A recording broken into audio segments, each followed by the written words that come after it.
여러분 혹시 마취 주사 맞아보신 적 있으십니까? 마취는 약물을 이용해서 중추신경계를 억제하고 얼마간 의식을 잃게 한다라는 뜻인데요. 수술을 받아보신 분이시라면 전신 마취를 아마 해보신 적이 있으실 것입니다. 환자의 환부를 도려내거나 피부를 절개해서 신체 내부 장기에 적절한 조치를 취하고 다시 꿰매는 그 과정이 엄청난 통증을 유발하기 때문에 그 통증을 조금이라도 줄이기 위한 수단이 마취인 것이죠. 그런데 마취를 한 상태로 수술을 받던 환자가 수술 중간에 깨는 일이 드물게 있다고 하는데 이걸 수술 중 각성이라고 합니다. 정신과 감각은 모두 깨어났는데 몸은 여전히 마취 상태라 움직이지도 못하고 말도 못하고 눈도 뜨지 못하는 것이죠. 맨정신인 상태에서 자기 몸을 찢어 수술하는 과정을 겪게 되는 것인데 대부분은 실질적인 통증까지 느끼지는 않는다고 합니다. 하지만 정신적으로 받는 충격은 엄청나다고 하지요. 게다가 극히 드물게 통증까지 고스란히 느끼는 경우도 있다고 합니다. 이런 경우를 소재로 의학 드라마나 영화가 제작된 적도 있어요. 수술을 받던 중에 의식이 돌아와서 의사가 막 자기 배를 가르고 내장을 꺼내고 다시 꿰매는 그 모든 통증을 다 느낀다고 한다면 정말이지 상상만 해도 끔찍한 일 아니겠습니까? 지난 시간 우리는 주님께서 혈연으로 맺어진 가족관계를 부정하시고 새로운 가족관계를 선포하신 에피소드를 함께 나눴습니다. 그것은 단순히 가정의 소중함보다 신앙 공동체가 더 소중하다라는 식의 내용이 아닌 12장 전체의 내용, 그거 뭐였습니까? 율법과 은혜가 대립하는 그 상황에서 율법이 기각당하고 은혜의 승리가 선포되는 것이었잖아요. 주님을 찾아왔던 그 모친과 동생들은 예수님에게 말을 하려고 찾아온 것이었는데 지금 안식일을 범하고 있는 것을 이유로 유대인 공회와 대립각을 세우고 있는 마리아에게는 아들, 동생들에겐 형님인 이 가족의 일원을 어떻게 하든 저지해서 가문 전체가 출교당하는 그 위험한 상황을 모면하려는 입장이었다 그랬습니다. 그런 입장에서 예수님께 하려던 말이라면 뭐였겠어요? 그거 율법이었습니다.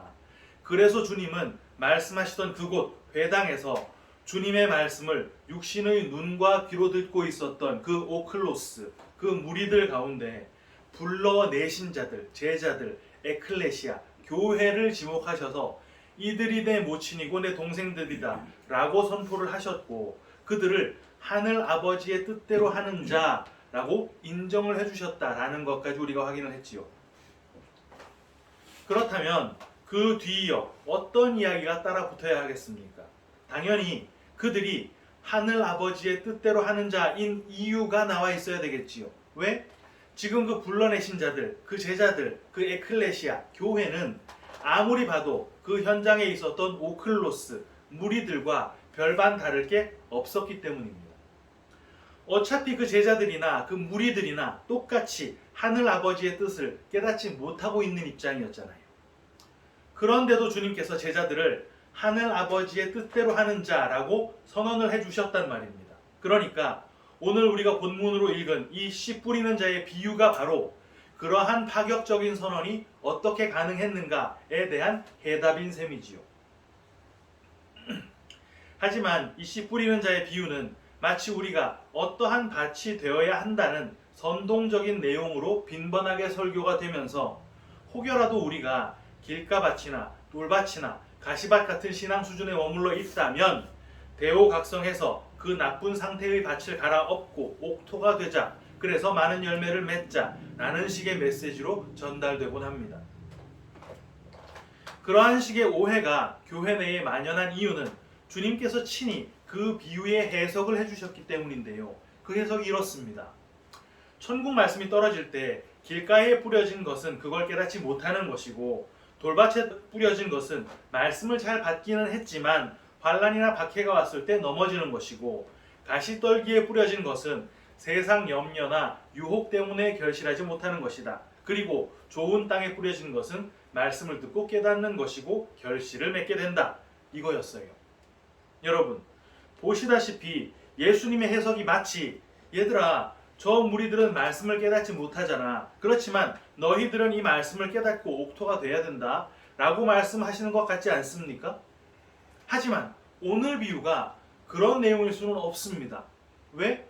앞서 언급해 드렸던 것과 같이 오늘 비유는 문맥상 에클레시아, 교회, 그 교회가 오클로스, 그 무리들과 별반 다를 바가 없음에도 불구하고 주님께서 교회를 하늘아버지의 뜻대로 하는 자로 선언해 주신 이유인 것이거든요. 지난주 우리가 확인했던 바에 따르면 그러한 선언이 가능했던 이유 뭐였습니까? 성령의 내주였지요. 하나님의 영이 내 안에 들어오셔서 그냥 하나님의 뜻을 가진 자, 그 뜻을 깨달아 그대로 하는 자로 여겨주셨기 때문입니다. 왜 그런 방법 쓰셨다고요? 말로 듣고 눈으로 보는 것으로는 하나님의 뜻을 깨달아 알 수 없기 때문에. 그렇게 듣고 보는 것에 머무르는 존재들이 하나님의 말씀을 대할 때 그들 나름대로 꺼내놓는 최선의 반응은 순종일 수밖에 없었고, 그 깨달음이 없는 상태로 꺼내놓는 순종은 다른 말로 뭐요? 율법 준행.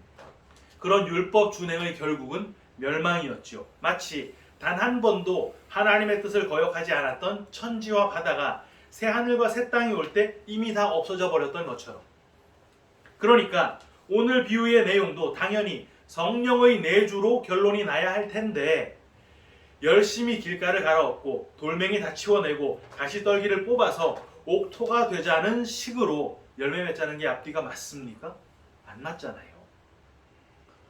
오늘 비유를 주님께서 해석해 주시기 전에 언급하셨던 주님의 말씀만 봐도 오늘 비유가 그런 내용일 수 없다는 걸 눈치챌 수 있습니다. 제자들이 주님께 아니 왜 비유로 말씀을 하시죠? 이렇게 질문을 했어요. 그랬더니 주님께서 저 무리들에겐 천국 비밀을 아는 것이 허락되지 않았기 때문이야 라는 말씀을 하셨습니다. 다시 말해 비유를 듣는 것으로는 깨닫지 못한다는 말이죠. 그리고는 제자들에게 그 비유를 해석해 주셨습니다. 그럼 그 해석을 들은 제자들이 그 순간 그 비유를 다 이해했습니까? 아니었죠. 그들은 주님께서 말씀하셨던 그 천국의 비밀을 십자가가 선 뒤 오순절 성령을 받고 나서야 비로소 깨닫게 됐습니다. 주님께서 해석해 주시는 것 역시 주님이 말로 전하는 것이거든요. 그렇다면 비유를 들었던 그 당시 무리들은 어차피 이해할 수 없었고, 그 해석을 말로 들었던 제자들조차 그 순간에는 이해할 수 없었던 그 비유가 지금 동일한 내용으로 우리 앞에 글이라는 형식을 빌어 그 형태로 성경에 써 있는데, 글이 뭐라 그랬습니까? 뜻을 눈에 보이게 써놓은 것이잖아요.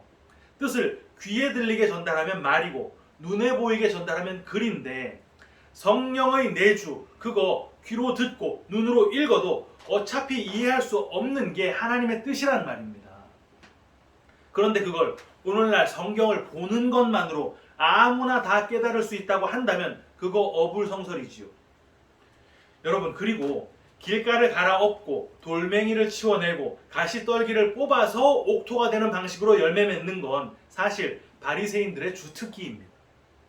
끊임없이 스스로를 채찍질하고 연단해서 하나님의 그 공의의 잣대를 당당하게 통과하려고 했던 게 바리새인들이었거든요. 그리고 상당 부분 성공을 했습니다. 율법의 수준으로 볼 때. 그런 바리새인들이 주님의 이 비유를 어떻게 받아들였겠습니까? 당연히 옥토가 되어 열매를 맺어야겠구나 라는 식으로 받아들였겠지요. 딱 봐도 그렇게 보이니까. 그런 바리새인들에게 주님께서는요 이런 말씀하십니다. 요한복음 9장 40절 41절.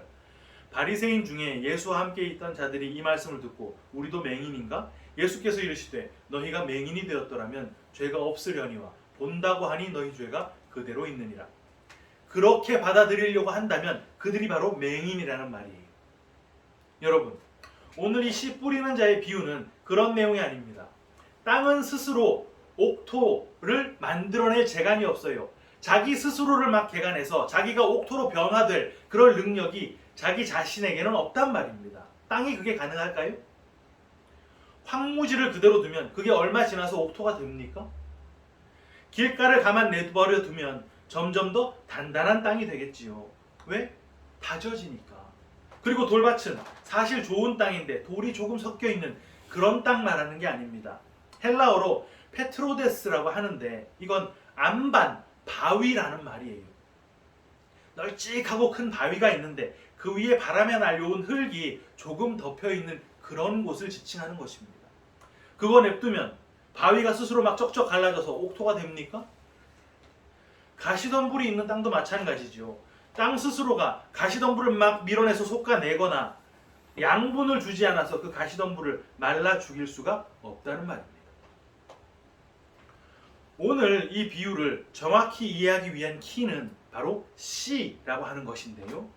주님께서는 비유를 해석해 주시면서 이 씨를 천국 말씀이라고 말씀하셨습니다. 18절부터 19절 상반절 제가 읽어드릴게요. 그런즉 씨 뿌리는 비유를 들으라. 아무나 천국 말씀을 듣고 깨닫지 못할 때는. 그럼 천국 말씀이기도 한 이 씨의 정체가 뭔지를 확인해 보겠습니다.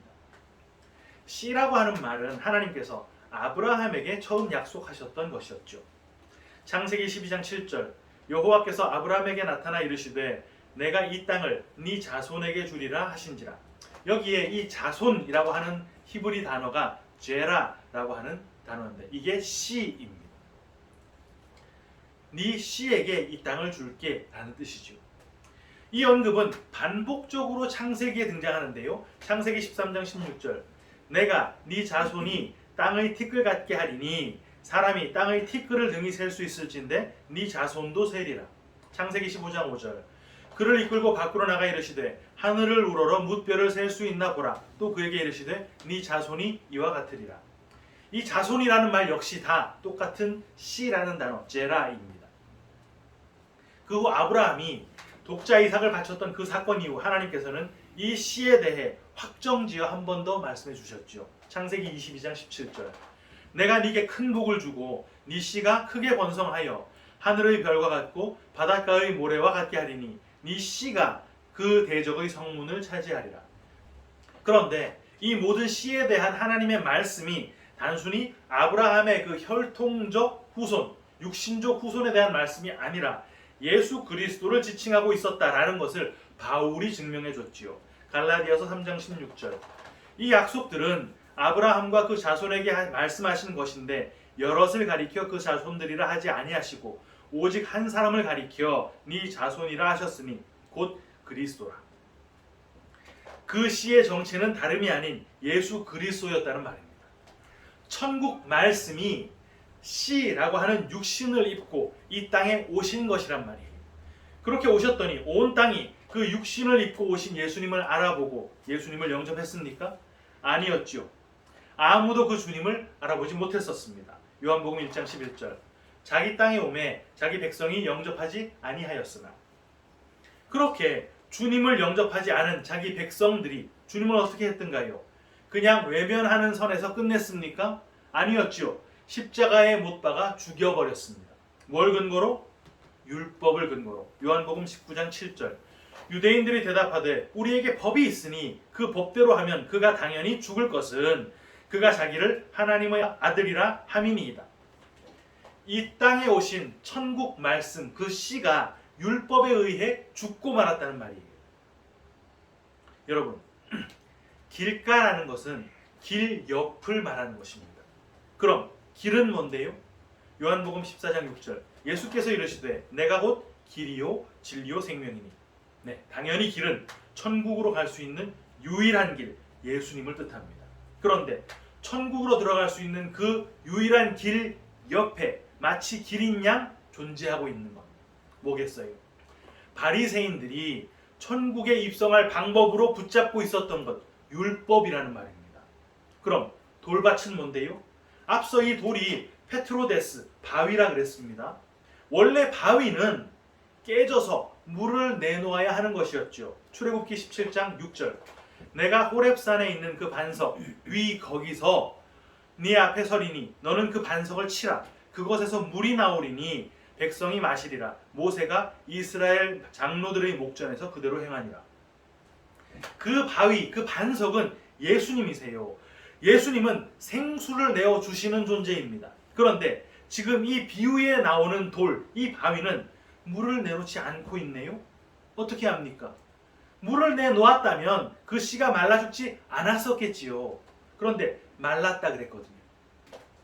돌은 돌인데 물을 내놓지 않는 돌, 뭐겠습니까? 율법인 거예요. 로마서 9장 31절 32절.